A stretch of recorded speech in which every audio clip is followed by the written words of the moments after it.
Salut mes amours, j'espère que vous allez bien parce que nous, na période Coq TV, on est bien par la grâce de Dieu, sauf. Ebele ya batu bayaki koyoka liloba na Yeswe. Basusu bauta na bango misika. Mokonzi ya synagogue pe ayaki pa Yesu. Abelela ki Yesu. Alobaki mawana ye ekita na Congo. Alakisa ki Yesu tala Congo. Bana nanga bazali na nzala.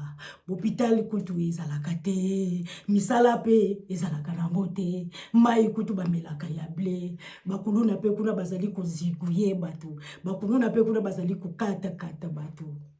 La famille. Est-ce que nalobi eloko? Nalobi eloko te. Nga nalobi nanga. Nalobi eloko te. Na ye kaka komema comme d'habitude. Ndenge na mesana ta unyoso komema. Lelo na yeli bino contenu ya nani? Ya Marine Le Pen. Nzambe na ngai. Congo mawa. Mawa. Na ebite vraiment Seigneur. Mukoloni peno ko tia mawa na ona kati ya Congo. Mukoloni peno ko yokela bana Congo mawa. Sans plus tarder la famille. Gana ko la bino. To yoka, to landa. Ndenge Marine Le Pen ou Marine Le Pen a traité Fati. Donc cette daronne Le Pen a traité Fati de tous les noms, de tous les mots, sauf rien. Nalobi, Marine Le Pen a traité Fati de tous les mots, de tous les noms, sauf rien. Comme ndenge na yebi na nzembo na ngai,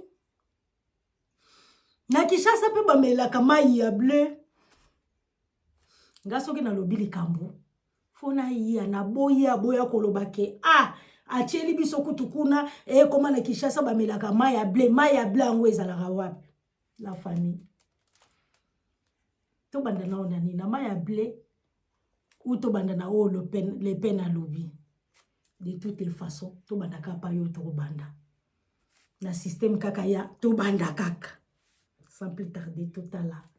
To yoka Marine Le Pen, totala na Congo. Mai nini batu bazomela. Bongo biso to zonga.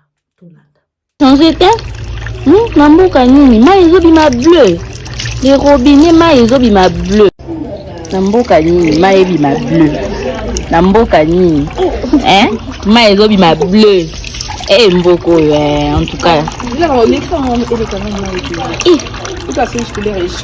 Oui, échanger te? Namboka nini? Mai ezobima bleu. Les robinets mai ezobima bleu. Namboka nini? Mai ebima bleu. Les Congolais méritent bien mieux qu'un président qui voyage plus qu'il ne gouverne. Ils méritent un chef, pas un touriste politique. Il faut avoir le courage de dire la vérité. Félix se comporte moins comme un chef d'État que comme un passager perpétuel en classe affaires. Il laisse un pays en pleine crise pendant qu'il multiplie les déplacements sans le moindre résultat concret. Au lieu d'affronter la misère, l'insécurité et le découragement qui rongent son pays, il préfère s'envoler aux quatre coins du monde comme si chaque voyage était un trophée. C'est une fuite en avant permanente, un refus clair d'assumer ses responsabilités. Pendant que les Congolais manquent de tout, lui ne manque jamais bien mieux qu'un président qui voyage plus qu'il ne gouverne. Il mérite un chef, pas un touriste politique. Il faut avoir le courage de dire la vérité. Félix se comporte moins comme un chef d'État que comme un passager perpétuel en classe affaires. Il laisse un pays en pleine crise pendant qu'il multiplie les déplacements sans le moindre résultat concret.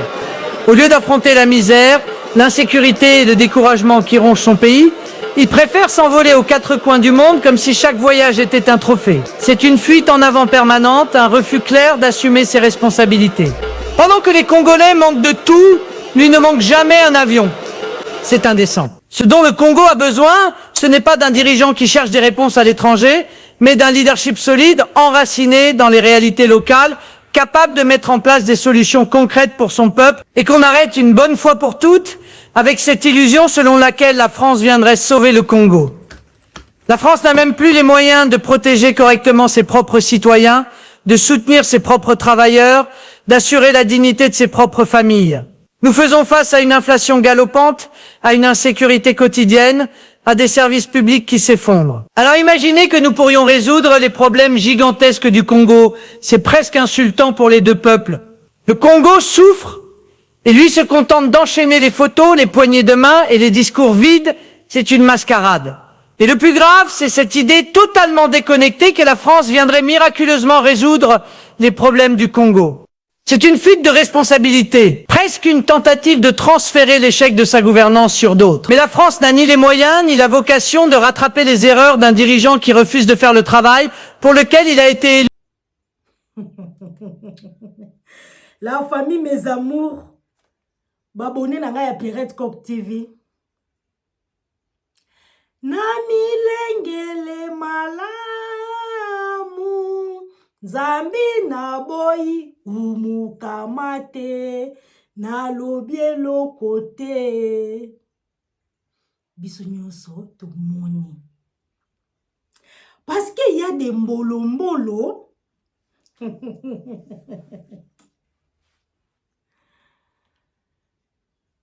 Seigneur Jésus-Christ. Parce qu'il y a des mbolo-mbolo. Na ebite ndenge nini bato mususu bazalaka bazwaka parti ya nini na ebi na ngate makambo nini bato bazwelaka parti na ebi na ngate. Est-ce que makambo Marie Le Pen alobi akosi na ebi na ngate? Est-ce qu'akosi te na ebi na ngate? À vous de juger, parce que biso ou bien ngai Pierrette Cor na Pierrette Cop TV na suki wana na yaki pona mema information na yaki poto partager au Marie Le Pen à lobby. Donc à qui à vous de juger, parce que moi j'ai dit no comments. Bye yo.